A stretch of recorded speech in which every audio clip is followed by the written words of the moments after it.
had an encounter with individuals, stated how dangerous it was and how uncomfortable they felt, and quote, I was going to get my blank kicked. So you'll look at the post, it does say 9:08, and that is 9:08, I believe, a.m. And this was clearly all done in the best interest of the district. So I have no more to say. I have a question. Okay. First of all, I'd like to point out that I was talking, there was maybe like 6 people that saw this post. No, I saw that. I saw it. There's only 6 people that got involved in it. I reword that. I was speaking to a guy that was concerned about a horse that had died the night before. And I was just letting him know that it was going to be one of those nights and that he should prepare. Fireworks have been out of control in this town for 20 years. Absolutely. Okay, well, this last 4th was no different than any of the rest. It's always been a free-for-all. There's been nothing different about this one that wasn't different about, it was the same thing. It was status quo. That's all I have. Yeah, the death of the horse was unfortunate, and the death of the horse was not within the community service. It wasn't. What was, Yes, of course. what was different about it is we have one board member to the community warning people that there's no enforcement. There's no enforcement, and if it had been just a private citizen, I could understand that. Anybody that knows that board member's on this board may take it with a little bit more gravity than normal. But to say that that had no influence, I don't agree with that at all. Worked on it? And I actually was, somebody in the community actually asked me about that. They saw Director Green's comment and they asked me, does that mean nothing can be done? So by somebody that I know asking me that, it has, I feel like it has a lot. I mean, that what was said, could have caused a major problem. Because they look at Director Green as somebody who's a representative for the city. And by him saying that, hey, basically do what you want, nothing's gonna be done. I just feel that right there, that was uncalled for, that was crazy. But that's not what I said. But going, what you did say is nothing will be done. No, I did. I said, I saw it very sad. Be prepared, fireworks may begin tonight. Oh, I guess it was the 3rd. We're being told our fire department has no enforcement authority. Cross your fingers is really the only defense we have. Now, did you not make a statement or did you not have a discussion here on the night of that board meeting? What was the date of that board meeting? July 3rd. July 3rd. Yeah. There was a discussion of whether this C.S.D. could cite or fine people or implement any kind of enforcement mechanism for illegal fireworks, and you cannot. And that's sharing what legal told us. I'm sorry. Any other board comment? Yeah, I got 2 questions for Scott. Scott, you are the fire chief, correct? Currently. Okay, and you also belong to the Firemen's Association, correct? Currently. All right.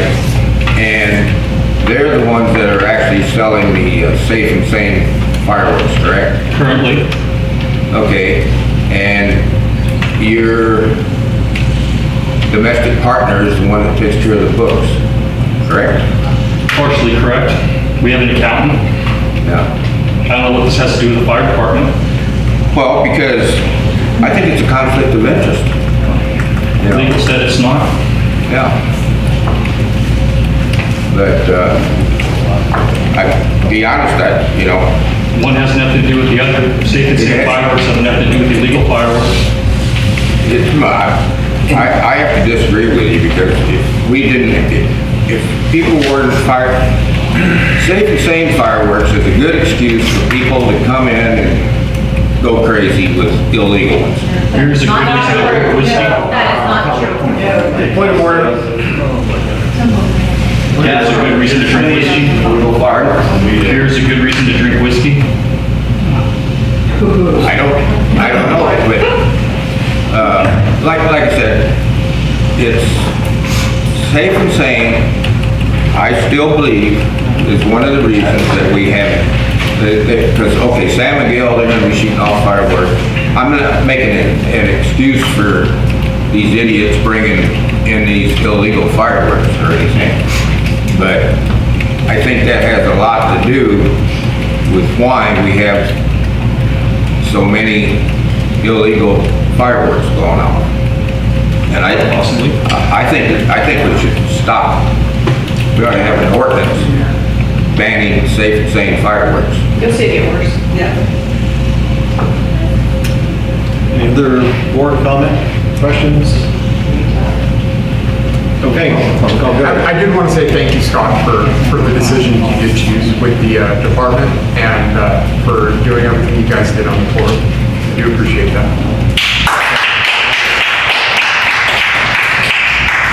Okay, we'll take public comment on all of the non-district and district reports. Okay, staff and committee reports.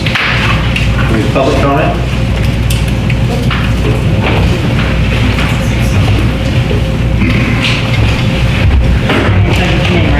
My name is Anna Morales. I live at 895 Camino del Sol.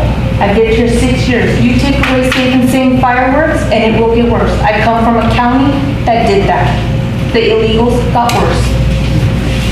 There was more fires with illegal fireworks than safe and sane. They want to bring back safe and sane fireworks to sponsor youth sports, something we do not have in this town. We need a lot for this town with the youth. But you do away with safe and sane fireworks, the illegals will get worse. And that's fine. Thank you. I was trying to build a skate park, but I heard. it's unfortunate.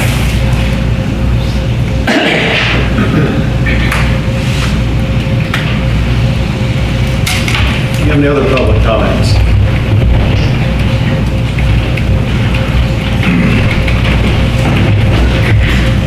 Evening. My name is Gregory G. Campbell, and I'm the one that made those statements the other night regarding the enforcement that was going on in San Miguel. Those were fact-based statements. Statement from the lawyer, she admitted that was a statement she made at the board meeting. I called the watch commander of the sheriff's department that day. The statements he made to me were the statements I reflected in the email. I support the chief's decision on what he did. I think he made the right decision in that case. Our fire department is not equipped, they're not trained, they're not ready to go out and enforce fireworks ordinances. They would be unsafe being out there. The point of my message was to redirect the message to the sheriff's department, and they got the message. Later in that day, there were some changes that were made, and we got some support, because I was told we weren't going to get any, but the word got back to the sheriff's department, and we got some good support for 4th of July. We got the right support. We got law enforcement. They're trained to do that mission. Our fire department's not. Now, if we want to go forward next year, and we'd like to have a fire department be trained to do that, CAL FIRE has a law enforcement wing that can do that. And that was my thought process, is I wanted to show you that we don't have that capability, and we're not going to have that capability with our fire department. Chief made the right decision. It was safe. Thank you. Thank you. Any other public comment on non-district and staff and committee reports? All right, move on. Hi, I'm Kelly Tackett. I've lived here since 2001, born and raised in the county though. First, I want to, the response time of first responders getting to my house when the fire and or when we need medical assistance is not going to come from Templeton or Paso and get here. Our first responders can get to Wellsona, and they're not called because they're waiting for Paso or Templeton to come. I think that if you guys choose to do that, it would be a grave mistake for this community. Choose to do what? These are all the reports that just occurred, the staff reports and non-district reports. Is what we're taking public comment. Okay, so sorry. I can do this all over again. Thank you. Oh, I'm so frustrated, I apologize. Thank you. Any other public comment on the reports? No. Okay. We want consent calendar. Items listed below are scheduled for consideration as a group and one vote. Any director may request an item be withdrawn from consideration from the consent agenda to discuss, to change the recommended course of action. Unless an item is pulled for separate consideration by the board, the following items are recommended for approval without further discussion. We have the June 26th draft San Miguel C.S.D. Board Director meeting minutes and adopt district cross connection control plan.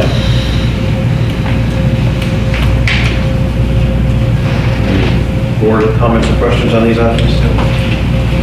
Ellen? No. Okay, is there any public comment on the consent calendar items? No. Okay. Would anybody like to make a motion? A motion we approve. I'll second. Okay, I have a motion on the floor to accept consent calendar 1 and 2 by Director Sangster, second by Director Beatty. All in favor? Aye. Anyone opposed? Hearing none. Passes 5-0, no absence. Okay, we'll move on to board action items. Monthly claim detail and investment reports for June 2025. Yeah, the reports as submitted, the information we discussed last month regarding restitution was in the general manager report. And if you have any questions, we'd be happy to answer.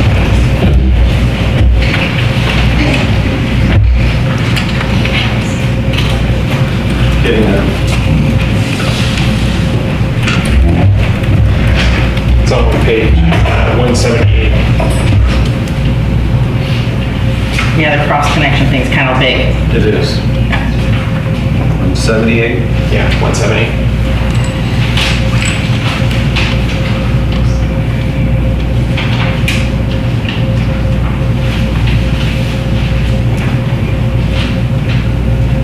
Thank you.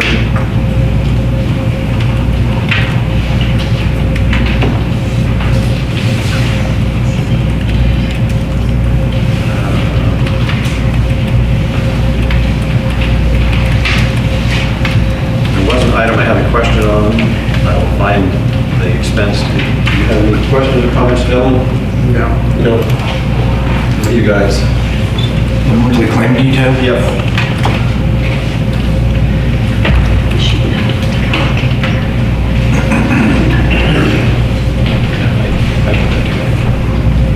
Based on what they're doing. Yeah. Next month. Do you want to do that? We can do that. We have questions from last month That'd be clear. that they don't have the answer to. The only question I recall from last month is regarding restitution. Okay.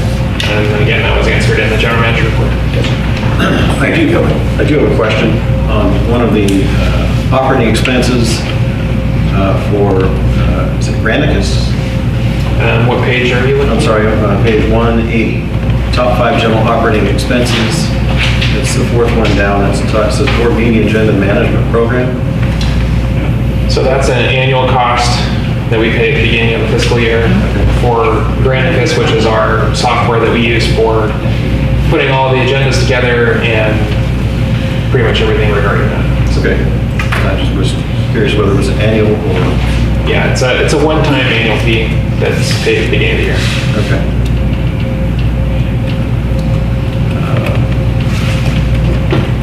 I think that's all the questions that I had. Nothing else from the board? Is there any public comment on the monthly claim detail report? No. Do we have a motion? Anybody? Just board Motion to consensus. receive. Say again? Just board consensus. Oh, board consensus. Rob, Brendan, Here. John, Dan. Yes. Davis. Yes. Sangster. Okay. We got consensus. Okay, we'll move on to item 2 under board action items. LAFCO Special District Representative nomination, 1 alternate seat open. So on June 23rd, or this is for a nomination on behalf of the board for 1 open alternate seat, or special director member seat with LAFCO. It opened on the 23rd, and the term is for a 4-year term running from January 1st, 2026 to December 31st, 2030. Each board may elect to nominate 1 director for the open seat. If anybody on this board would like to be nominated, then we would just need a 3/5 vote to nominate that person. The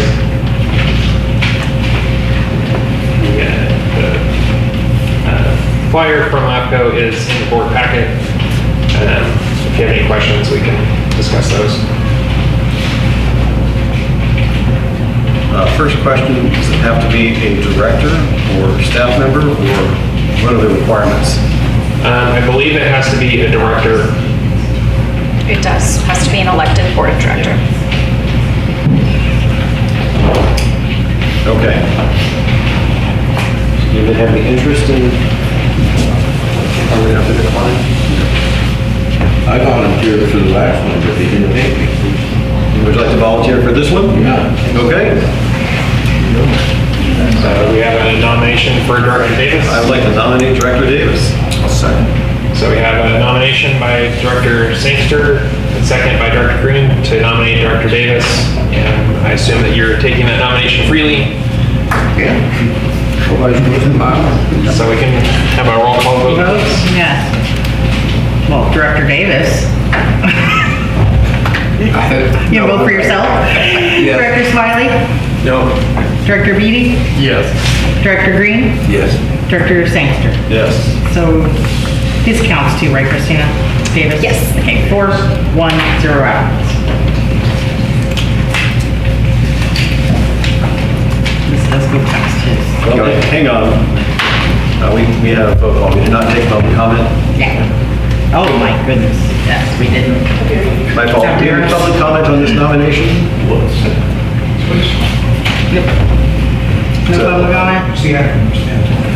What's LAFCO? LAFCO? LAFCO is a local agency formation commission. They deal with formation, dissolution, changes to special districts in cities and counties. Okay, any other public comment?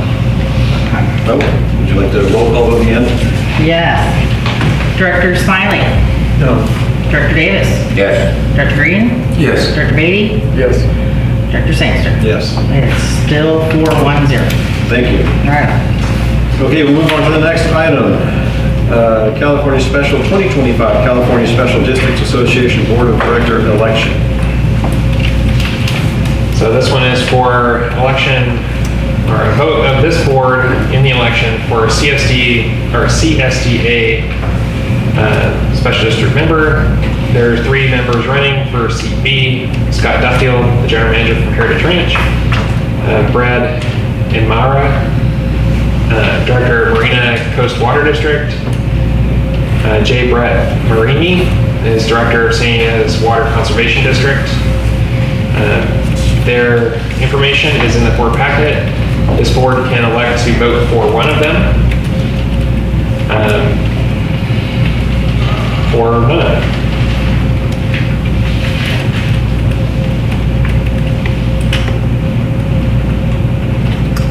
Okay, anybody on the board have some discussion or comment or questions? No. Gentlemen, comments, questions? Okay. Would anybody like to make a motion? Public. I'm sorry, yes, public comment. Do we have public comment on this item? We do not. Okay.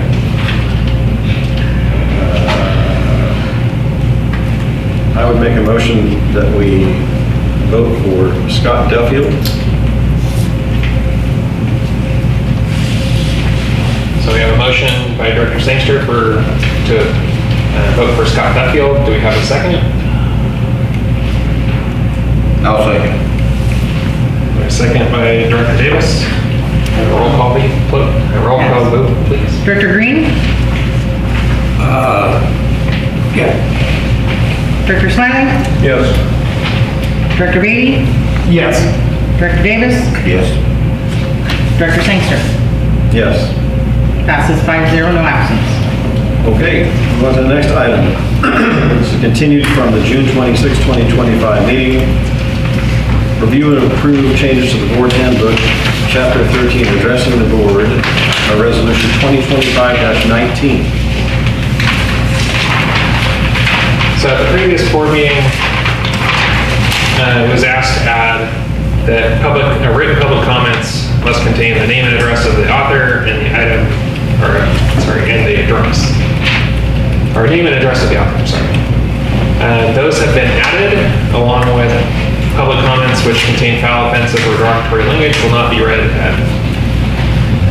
during the public meeting. So there is a clean and red line copy in the board packet of those sections.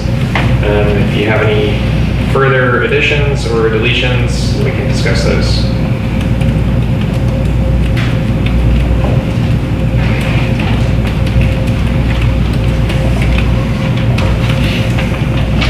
And those start on page 241, in case you're looking for it. Thank you. I think the changes make sense, to me anyway. It allows people in the community who can't be here have their voice heard. Agreed.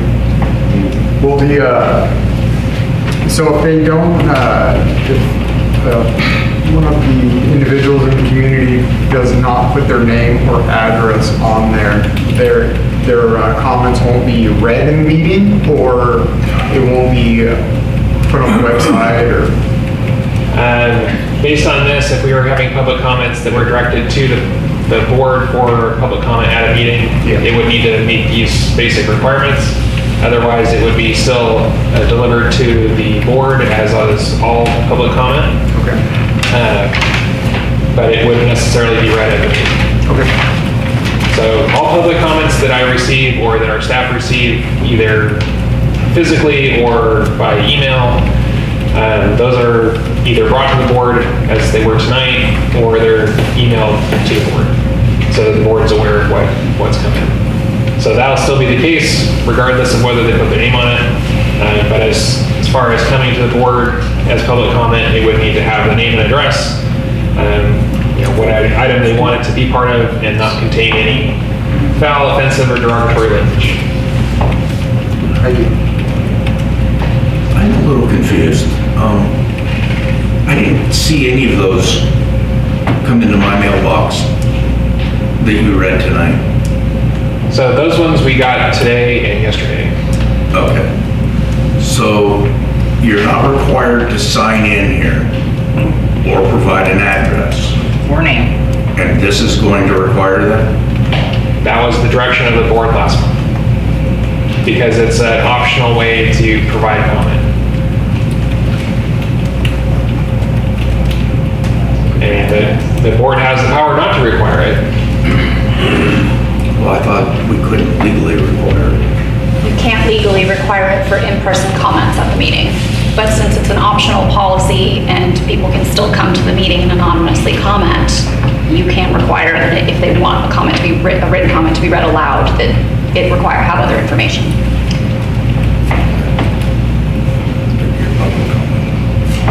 Director Davis, anything? No. Okay, so public comment on this item? Yes. Please. No, I was just gonna say, I can see us putting our names, but we haven't put our address. Come up to the podium, please. I'm gonna do everything. I'm sorry. I'm Okay. sorry. I have a headache. Okay. Sorry, I apologize, I do have my name.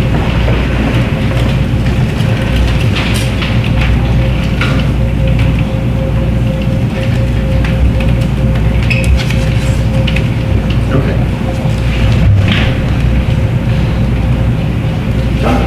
Yes. A question. Will the letters coming to the board that are going to be read be limited to the 3-minute requirement? Yes. Okay, so that is going to be something that if you have a long letter, it's going to stop in 3 minutes. Correct. Thank you. Thank you. Any other public comment? Oh, Sorry. It makes me get dizzy. You want that? You can sit right there if you like. Okay, thank you. So we don't put our address on here, a lot of people.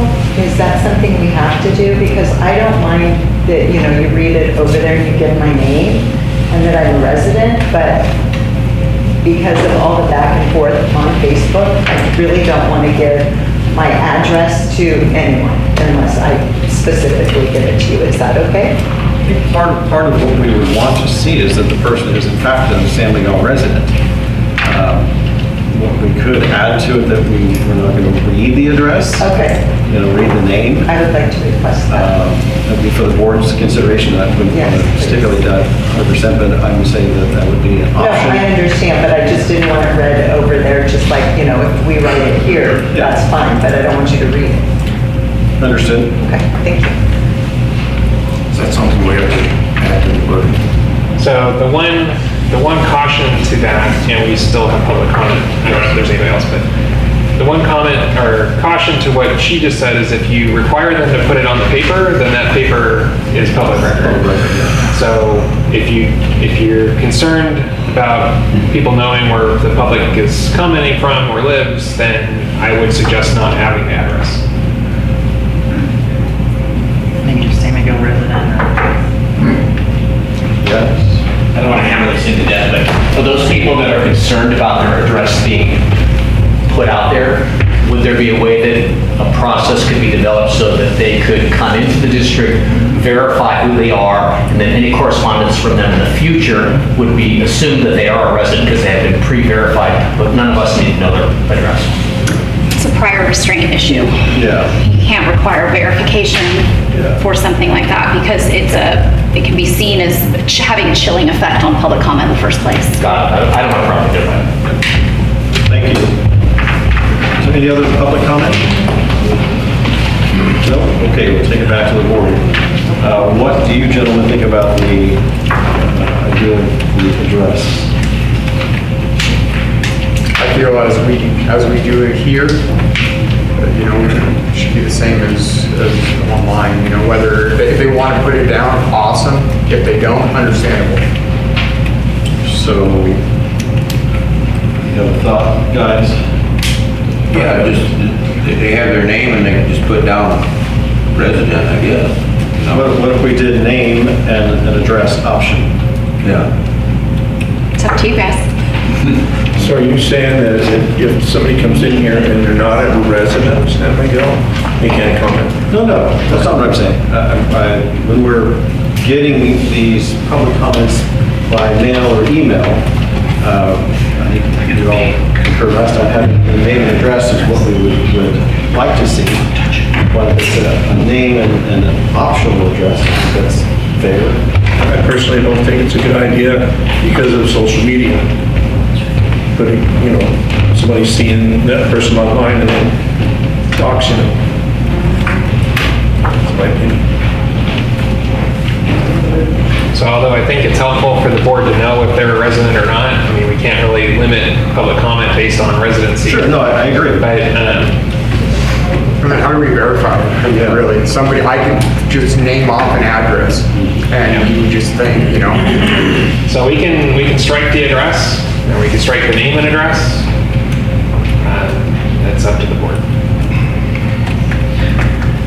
I personally would like to leave the name portion of it, but not, if we don't agree to have the address, I'm fine with that too.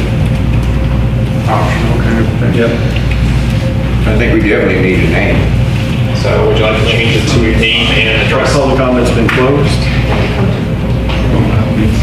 You request if it's, would you guys like to open public comment again? Yeah, so. You guys okay with open comment? Sure. Okay.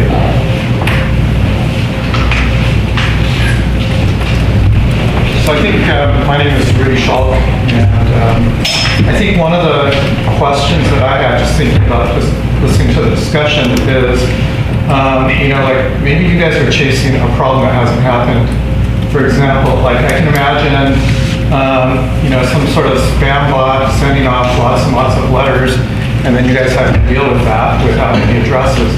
But I don't know that that's going to be an issue right now, and maybe it's something that you should only take action on when you actually have that problem. And until you have the problem, maintain the status quo where maybe you ask just for a name. Thank you. Good. One in the back first, or ladies first? Okay. Ladies first. My more question, one suggestion. My name is Lydia Shaw, and I think I disagree with my husband. Sorry.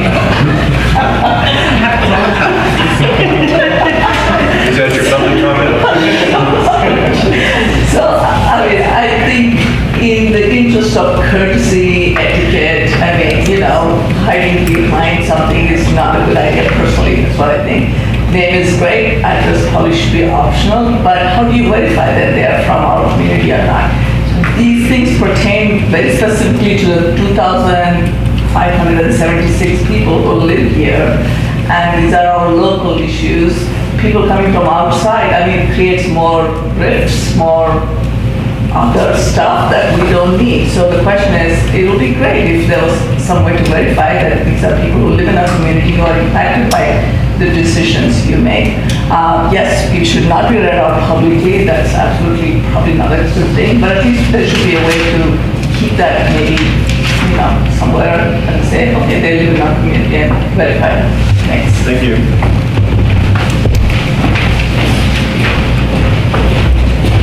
All right, my name's Oz. My only thought is maybe you guys could take a look at the letters and verify as they come in without revealing identity if they're actually in the district before they're read aloud, as a way to maybe control if they are residents or not. So you wouldn't have to disclose their name and their address, but they can still be verified that they are a resident. And it can kind of still curb people outside the district writing letters in to make those kind of complaints and such. I don't know if that's a good idea or not, but I think it might work. Okay, thank you. Any other public comment? We'll close public comment. Go ahead. Well, there's so many people in this community that it would be impossible to verify. If I may make a suggestion. Yeah, we don't need to verify that it's of interest. Addressing them. Yeah. So what I might suggest is that we just ask them to identify whether they're a resident or non-resident. That would provide the information. You're still basing that on their honesty. But there's really no way to verify that a certain person lives at a certain address. True. So if the goal is to get a gauge on whether or not they're a resident or non-resident, then I would just maybe just ask them to identify that. That leaves their address out of it completely. How do you do that if they just mail it to you? Well, our requirements would be